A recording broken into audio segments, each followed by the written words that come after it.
Hello. Hello, Welcome to the Idea Pod. a podcast dedicated to interrogating and exploring applied ethics at the University of Leeds. My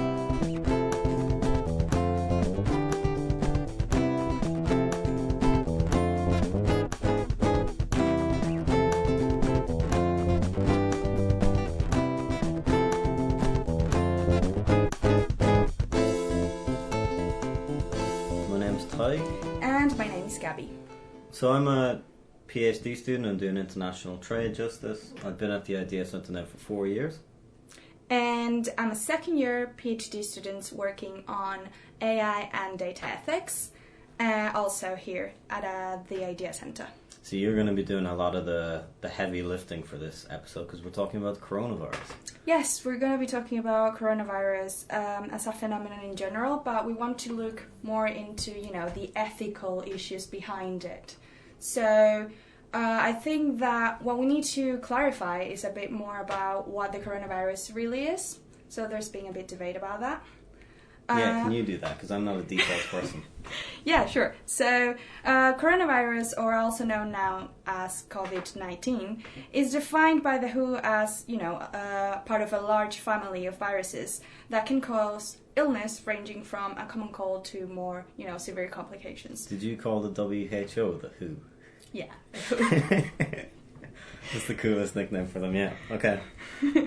Yeah, and so common science is just very similar to the influenza or, the common flu. So at this point, coronavirus is considered a serious public health concern, but the risk for people outside of China is not real high. It's very, very low.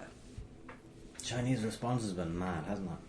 Yeah, it's just, so there's been a bit of debate about that because the Chinese government was quite, reluctant to actually give statements right away. So they waited a little bit, and the president ended up giving an interview a couple of days ago saying that they actually knew about the virus outbreak weeks before it was released to the press.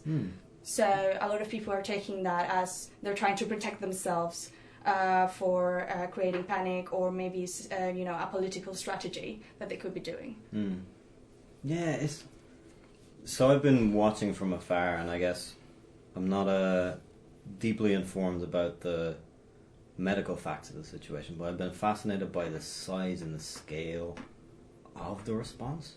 So there's about, I think it's close to like 50 million people who are quarantined in various ways. And it's unprecedented, right? Like Wuhan alone is one of the biggest cities in the world, and that's effectively on lockdown, right? And I just think that's really interesting in terms of... So from my perspective, one of the things that's interesting is the tension between, I guess, the legitimacy of this kind of response in terms of when we're looking at it from a liberal kind of perspective, where we're focused on not sacrificing the rights of the individual for the collective good, whereas this is an extreme at the other end, right? There's millions of people whose individual freedoms are being curtailed precisely to protect others. I just think that's really interesting. Yeah, but also if you think about it, it does sound like an appealing thing to do. If you're dealing with an outbreak like that, pursuing a quarantine status or a lockdown seems like an intuitive thing to do because you're trying to protect the population. It seems like a safe choice for everyone. But given the context of China, given the context that we're talking about social and political, totalitarian scenarios, what do you think is the case? Yeah, I mean, I'm not necessarily saying it's actually an illegitimate policy choice. I think given the nature of epidemics and pandemics, these are areas where I think we do need to take seriously that we have to kind of constrain individual rights sometimes. So we have to recognize that we do live in ever increasing and ever more interconnected societies, and sometimes if these responses are actually effective, they might be the best steps we can take. So then the question is whether it is effective, right? And I think there's some reasons to be worried about the dynamic effects of implementing a policy like this. So one thing that happens if you're quarantining mass scales is it potentially disincentivizes other groups from identifying that it's a serious problem that they're facing, or individuals coming forward if they are showing symptoms. If the way you're treating something is effectively a punishment, effectively a restraint on people's freedoms, that's kind of producing bad incentives. And so even though I guess we noted that there is a tension between public ethics and liberalism, we might also see that kind of liberalism might come out on the other side alive here, insofar as to properly treat and properly deal with public health issues, maybe we need liberal free flow of information, free dissemination of information, which doesn't have to pass muster or kind of pass with the approval of the state before being spread. Yeah, what do you think? It's interesting because basically we're talking about how that could influence a more worldwide perspective on what is happening, because that is the source, that is where we're getting the information, and so not having a free flow of information and in a way being deprived of the opportunity to acquire those facts creates a scenario for a massive paranoia that might not actually be justified. Yeah. So as the big data guru, so what's the interconnection between big data and the misinformation, or the kind of the dynamics of how the information's been spread about it? Yeah, so it's quite interesting because big data is the buzzword that nowadays is just the thing that everyone resorts to. But I think it's true, it is happening. So there are two scenarios that are happening at the moment. One is that big data is being used with AI tools to improve the solutions that we get, decoding the virus or developing vaccines and tracking the outbreak. So it's been quite helpful, actually, to increase the velocity in which the whole outbreak is being handled. But there are, I think there are other sort of ways in which big data is helping, and I think it's a very weird scenario in China in particular, because I don't think it affects the same in the same level countries like the UK. So, for example, in China, what you have is that their level of implementation of AI and data before the outbreak was very high. That meant that they had huge amounts of data about people's personal traveling, devices, their phones, their interactions with social applications, and so they had a massive amount of data that they could use in their advantage. The interesting thing is that then you can see that they're using not only big data as a technology for analytics, but they're also using it for preventing measures. So they're using drones to spray sanitizers in certain regions of the population. They're using robots to scan for temperature at key points in train stations or airports. And so they're really putting it all out there. And I think that creates a sense of, living in a different apocalyptic scenario almost. I think sometimes people, especially I guess politicians in the West, look with just envy at what Chinese politicians can do when there is something like this.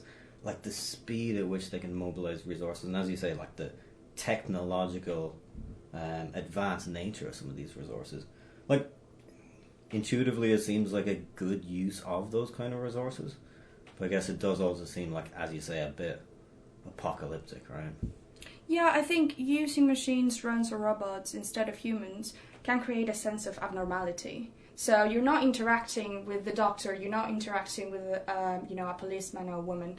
What you're doing basically is that you're being treated as a potential for contamination. So you've got these devices around you that are trying to take care of the problem, which is, in a way, I think it's fair to say that the government, what they're trying to do is use their resources in a very efficient way, and so they're just tackling the problem with what they've got. But at the same time, it does create, a sensation of abnormality that can create a little bit of panic. Yeah, so I suppose that creates potentially a sense of panic within China, but I guess the way we respond and react to the coronavirus tends to be driven by our access to social media, essentially, I guess, right? Yeah, so there is an interesting thing that is happening with social media, because in a way, if you think about it, how we access news now is mostly through social media. Most people get their news from there, from Facebook, from Instagram, Twitter.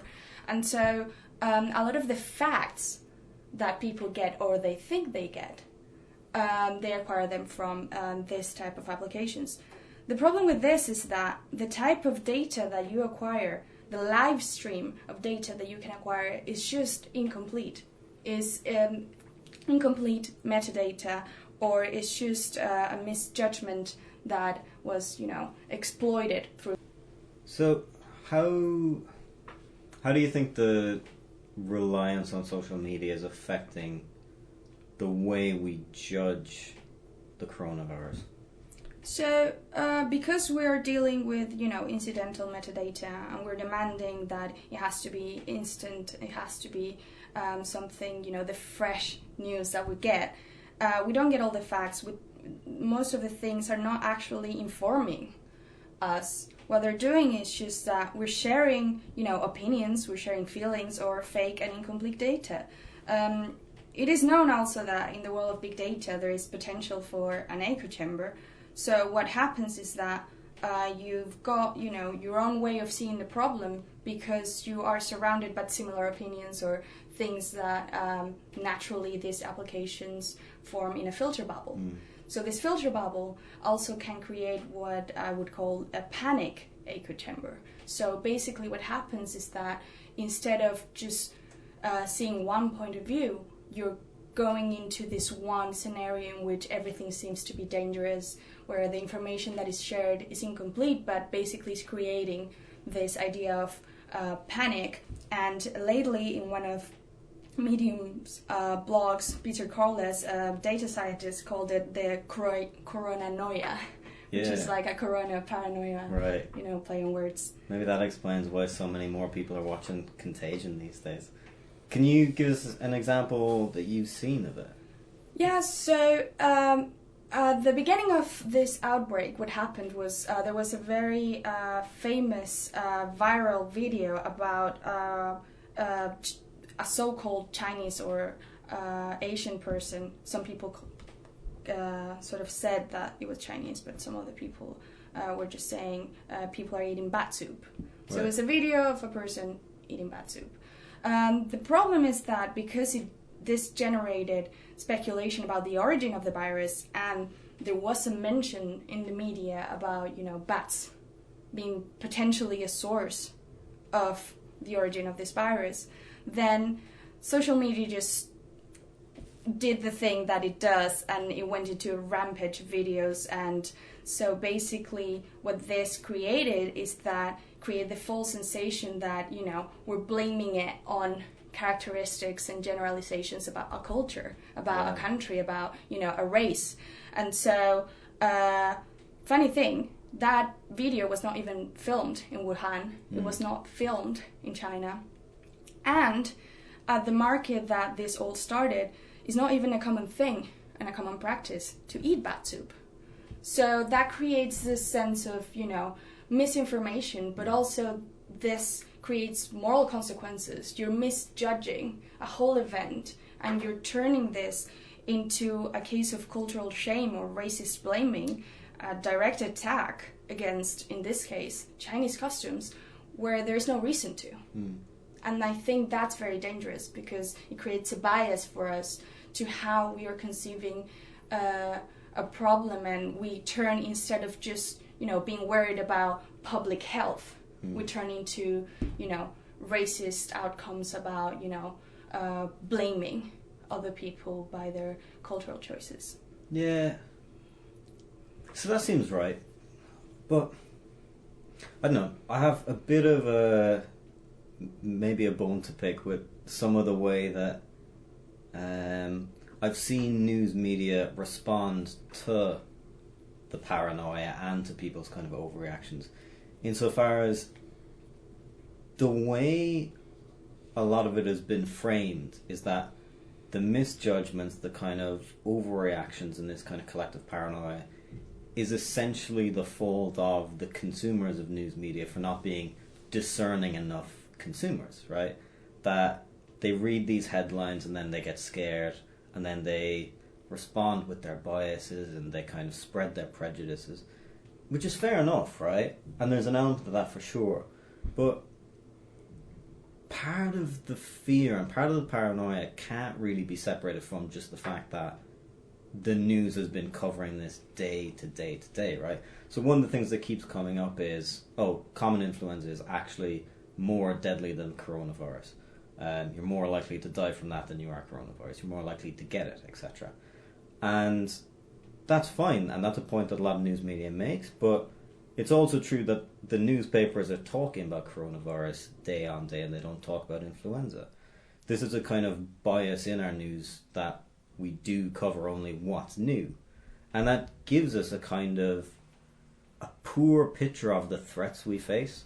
So an equivalent kind of one is we tend to overstate the threat of terrorists and understate the threat of dying in a car crash, for example, right? So I think there is an extent to which the paranoia or the misinformation isn't fully consumer generated, but is actually generated kind of by the producers of news. What do you think? Yeah, I think there is a general consensus that there is more than just the individual responsibility of every consumer to care for the type of information that they're receiving and to fact check it. I think there are other elements. So, for example, in a recent interview, Dr. Lee Riley from the University of California was talking exactly about what you're talking. He was saying common influenza is far more deadly, but given that people do not know the origin of the virus, we immediately give into fear. Is this idea that fear spreads faster than infection.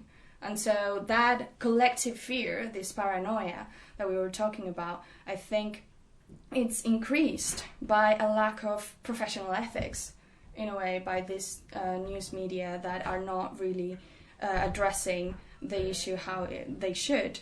I think it is an excellent point, because it is far too common that we put a lot of pressure on the average citizen for overreacting, but wouldn't you overreact to a headline that reads the new deadly virus? I think it's obvious, it's expectable, and we should not blame them for that. What we can do is inform the population about different ways in understanding the information they're getting, how to discern from the quality of information that you get, and generally, I think that when now we're talking about social media in this context, we're not just talking about people using their personal account. Right. Because you have news media using so much of the social media applications, this means that how news feed onto people is through those platforms. So you cannot really take social media out of the equation, really. And so I think that for communication purposes, if we're going to use these technologies that imply, being not perfect information, it's not being processed, it's not being fact-checked necessarily, we need to be a bit more careful with the consequences. We're not just talking about, going for a killer title for a news headline. We're talking about people reacting and resourcing sometimes to reactions that can go into moral consequences that we're not expecting, like racism in this case. Yeah, I like the kind of analogy with our environment, that we don't want to pollute our environment, so maybe we also have a responsibility not to kind of pollute our informational environment, both as producers and consumers, I guess. Yeah. And there are like easy things that the news media should be doing. And I think this is where we get, very, strict with our moral demands. I think there are easy things they can do, the type of vocabulary that they're using, try to be non-biased in creating room for speculation, how information sharers, and with information sharers, I think it's just, the general public and also the news media. They need to think more generally that about things that they don't seem to care enough, that they do not realize how relevant it is, that their role in this new digital era is key. Basically, we are the ones creating this information. We are the ones producing it and consuming it. So I think that we can always resort to information ethics, as I said, caring about the relationship between the creation, distribution, and use of information, and the ethical standards and moral codes governing human conduct in society. And I think that's a key element. Cool. Can you tell people what our Twitter handle is? I'm not the details, man. Yes, our Twitter handle is @idea_leads. So it's @idea_leads. Awesome. All right. Thanks for listening. Yeah, we'll be waiting for your comments and see you next episode. Bye.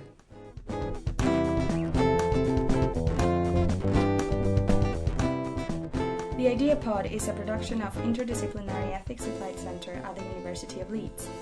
Music composed and conducted by Josh Armitage.